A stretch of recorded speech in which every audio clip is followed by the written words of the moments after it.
திருச்சிற்றம்பலம். தென்னாடுடைய சிவனே போற்றி, எந்நாட்டவர்க்கும் இறைவா போற்றி. இந்த பதிவில் நீங்கள் பார்க்க இருக்கிறது அடியேன் சிவசிவ அன்பே சிவம் டெலி சேனலில் ஆற்றிய கோதை காட்டிய வழியின் 4வது பாகத்தை பார்க்க இருக்கீங்க. 3 பாகத்தை பார்த்தவங்களுக்கு என் நன்றியை தெரிவித்துக் கொள்கிறேன். சப்ஸ்கிரைப் பண்ணாமல் பார்த்துட்ருக்கீங்கன்னா சப்ஸ்கிரைப் பண்ணிவிட்டு பாருங்கள். சிவாய நம. ஏன்னா பாட்டுல என்ன சொன்னான்னா, நாராயணனே நமக்கே பறை தருவான் அப்படின்னு. அப்ப நாங்க எதுக்காக வந்தோம்? ஒண்ணுகிட்ட அந்த பறை கேட்கறதுக்காக தான் வந்தோம். அவன் பறை தருவான் வாங்க அப்படின்னு சொல்லி எல்லாரையும் தான் கூட்டிட்டு வந்தாங்க. ஆனா இங்க நாங்க அந்த பறைக்கு மட்டும்தான் வந்தோமானா இல்ல.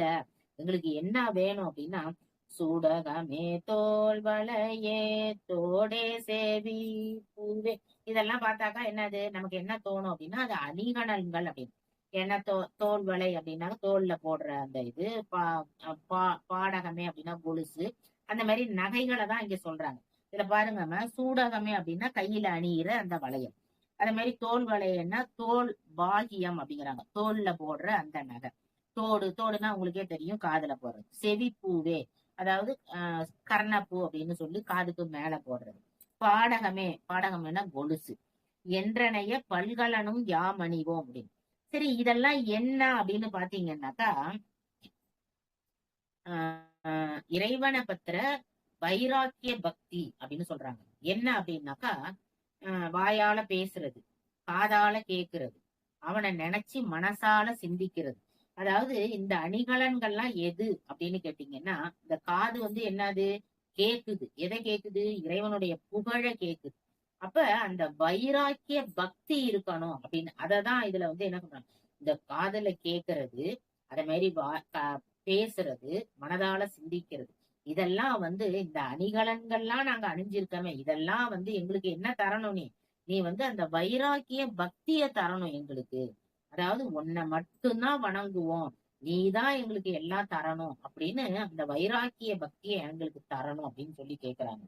ஆடை உடுப்போம் அதன் பின்னே பாச்சோறு. மிந்தி என்ன சொன்னாங்க? மையிட்டு எழுதோம் மலரிட்டு நான் முடியும் அப்படின்னு. இப்ப நாங்க என்ன செய்வோம்? ஆடை உடுப்போம். எந்த ஆடைய? உனக்கு போட்டு களைஞ்ச ஆடையை நாங்க உடுப்போம் அப்படின்னு. ஏன்னா உனக்காக தான் நாங்க வாழுறோம். அதனால உனக்கு எந்த ஆடையை நாங்க உடுத்துறோமோ அதை நாங்க என்ன செய்வோம்? களைஞ்சோம்னா நாங்க உடுப்போம். அதன் பின்னே பாச்சோறு. மிந்தி நாங்க விரதம் இருப்போம்னு சொன்னோம். இப்ப நாங்க அப்படி கிடையாது. ஆயர் குலத்துல இருக்கிறதுனால நாங்க என்ன செய்வோம்? பாச்சோறு சாப்பிடுவோம். எப்படி சாப்பிடுவோமா?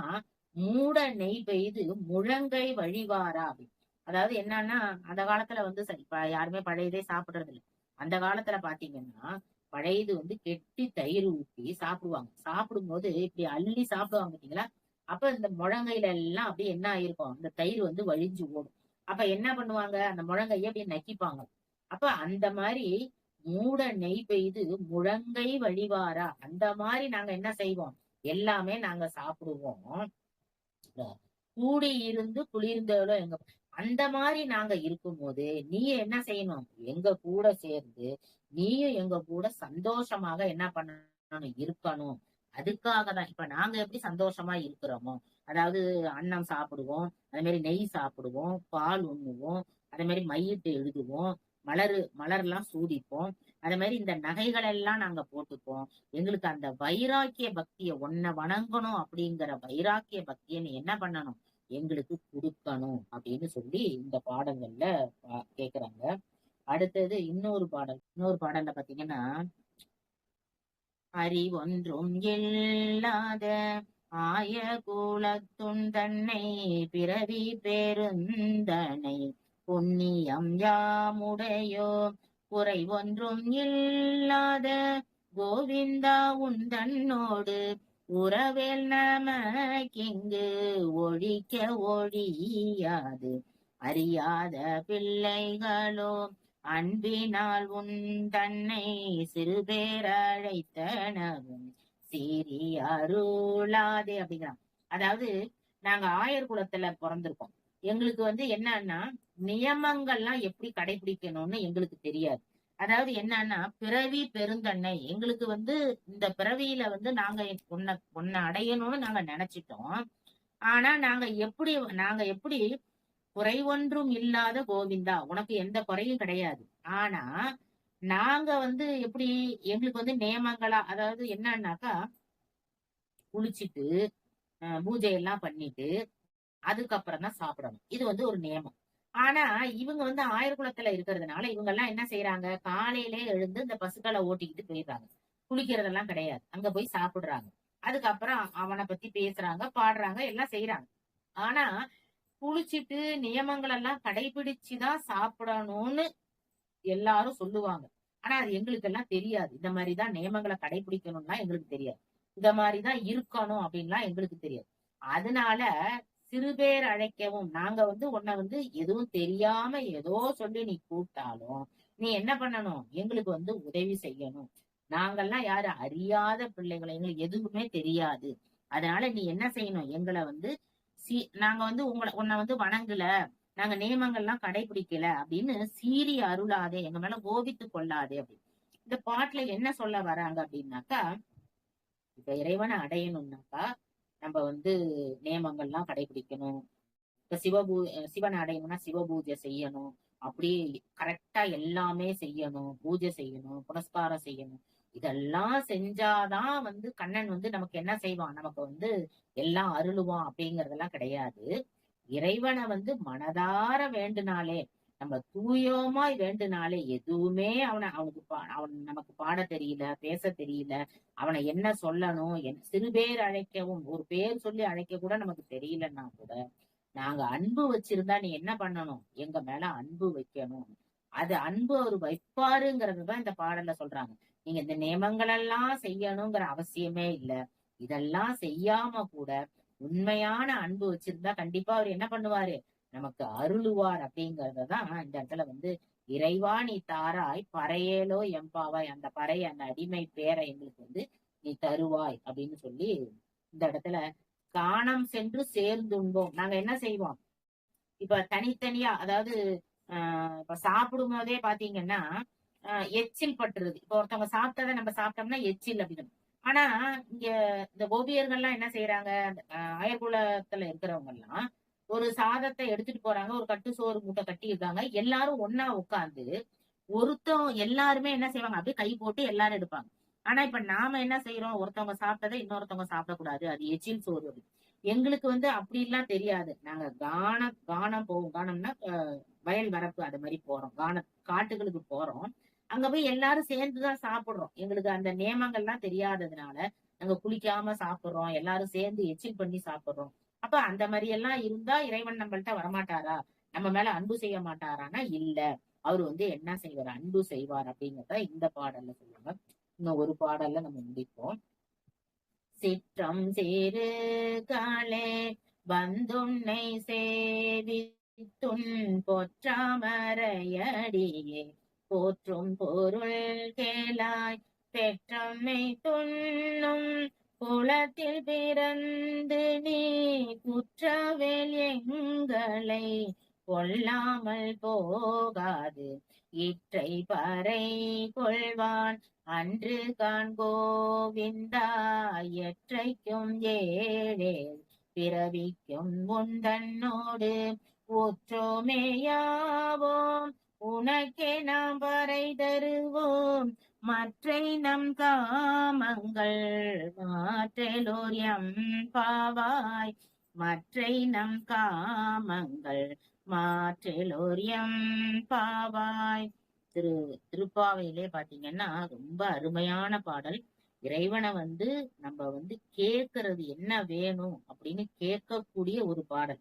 நமக்கு என்ன வேணும் அப்படிங்கறத இந்த பாடல்ல வந்து முழுமையா நமக்கு சொல்லியிருப்பாங்க. அதாவது என்னன்னா, சிற்றம் சிறுகாலே, நாங்க எப்ப வந்து பொண்ணை வந்து வணங்குறோம், அதாவது நாங்க வணங்குனா ஏழேழு பிறவிக்கும் வந்து எங்களுக்கு என்ன வேணும் அப்படிங்கறத நீ தரணும், நீ தருவாய் அப்படிங்கறத இந்த பாடல்ல நமக்கு சொல்லுவாங்க. அப்ப இந்த பாடல்ல வந்து என்ன கேட்டிருக்கோ அத நாம என்ன செய்யணும், கண்ணன்ட்ட கேட்கணும். சிற்றம் சிறு காலை, நாங்க என்ன செய்யறோம், காலையிலே வந்து என்ன செய்யறோம், உன்னை சேவிச்சு பெற்றம் மைத்துண்ணும் குளத்தில் பிறந்து நீ வந்து என்ன செய்யற, நீ வந்து நாயர் குலத்துலதான் நீனு பிறந்த. அப்ப நீ வந்து என்ன பண்ண, இவங்க எல்லாம் வந்து ஒண்ணும் தெரியாதவங்க அப்படின்னு நீ என்ன பண்ணிடக்கூடாது, எங்களை குற்றவேல் எங்களை கொல்லாமல் போகாது. இவங்க எல்லாம் என்ன, இவங்களுக்கு என்ன தெரிய போகுது, இவங்களுக்கு எல்லாம் ஒண்ணும் தெரியாது, இவங்க எல்லாம் சின்ன பிள்ளைங்க, இவங்களுக்கு எதுவுமே தெரியாது அப்படின்னு நீ என்ன பண்ணிடக்கூடாது, எங்களை கைவிட்டுறக்கூடாது.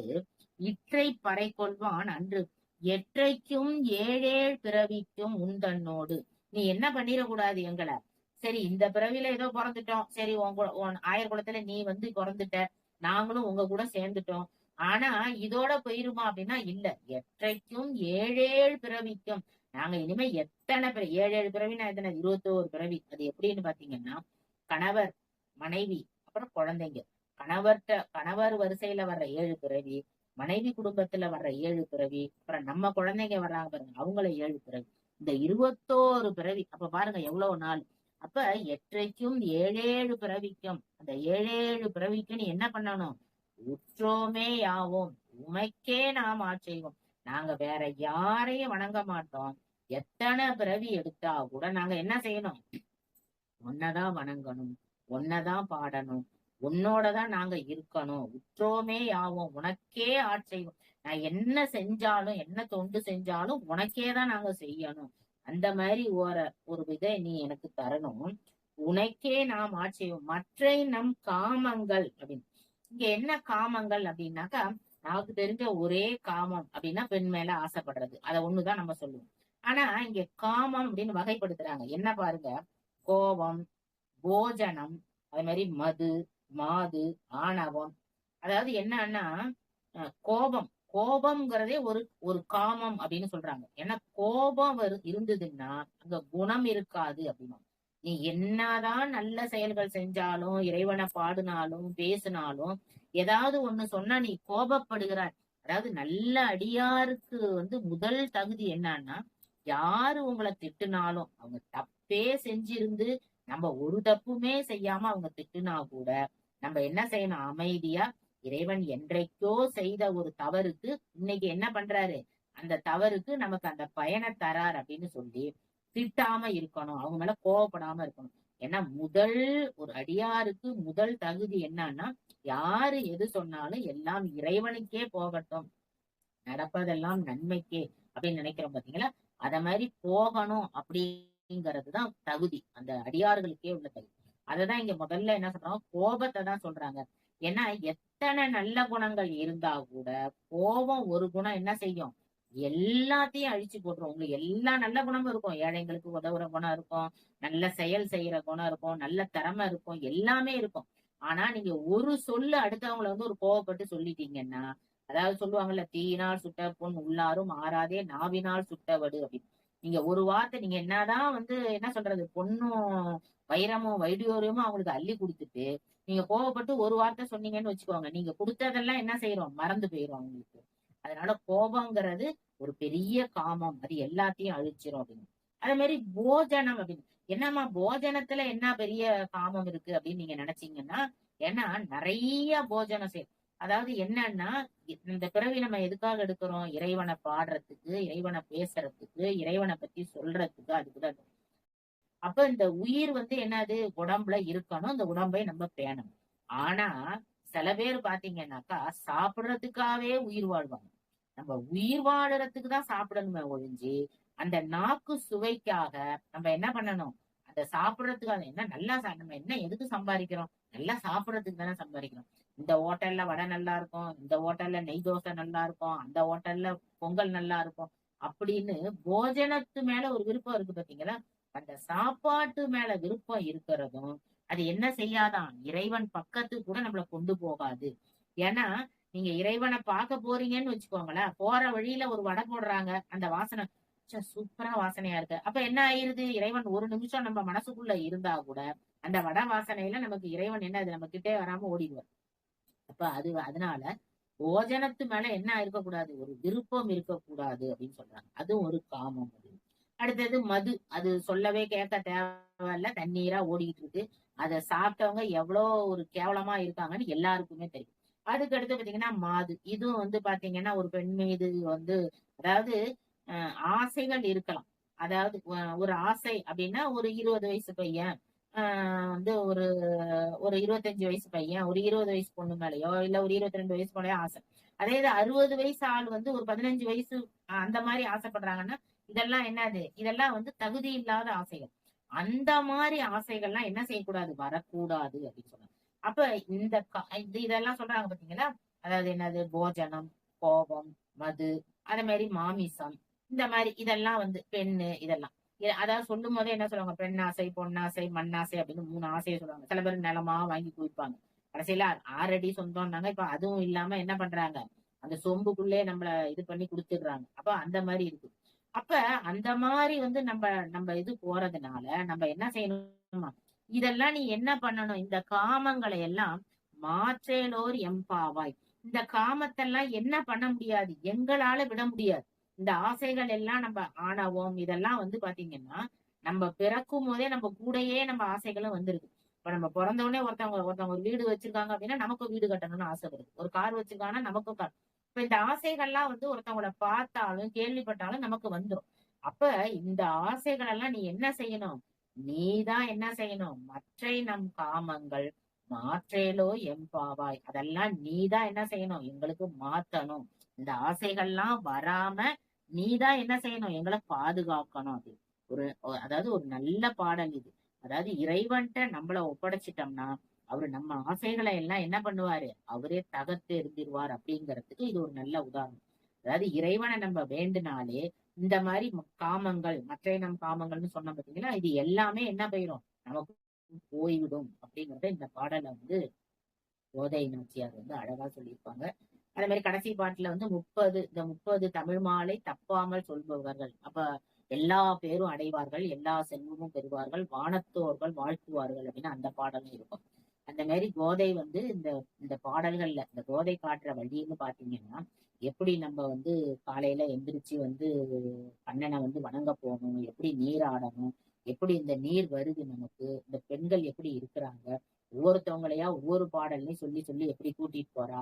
அதுக்கப்புறம் நம்ம மனசால தூய்மையால எப்படி இருக்கணும், எப்படி விரதம் இருக்கணும், விரதம் இருந்தா என்ன பலன் அப்படிங்கறதெல்லாம் இந்த இந்த திருப்பாவையில நமக்கு ஒவ்வொரு பாடல்களையும் நமக்கு வந்து நேரம் இல்லாததுனால நம்மளால எல்லாத்தையும் சொல்ல முடியல. ஒரு பாடல்களையும் ஒரு சித்தாந்த கருத்துகளும் இருக்கும். நம்ம வந்து ஊன்றி ஒவ்வொரு பாடல்களையும் படிக்கும்போது பாத்தீங்கன்னா அந்த கருத்துகள் வந்து அவ்வளவு அற்புதமா இருக்கும். அதனால கடைசி பாடல்ல இந்த சிற்றம் சிறுகாலைங்கிற பாடல்ல வந்து நம்ம காமங்களை எல்லாம் மாற்றுறதுக்கு எம்பெருமான சொல்லுவாங்கல்ல, அவன் அருளாலே அவன் தாள் வணங்கிங்கிற மாதிரி அவனோட அருள் இருந்தாதான் இதெல்லாம் நம்ம என்ன செய்ய முடியும்? இதெல்லாம் தீர்க்க முடியும் அப்படிங்கறத மிக அழகாக கோதை வந்து நமக்கு என்ன பண்ணியிருப்பா? எடுத்து காட்டியிருப்பா.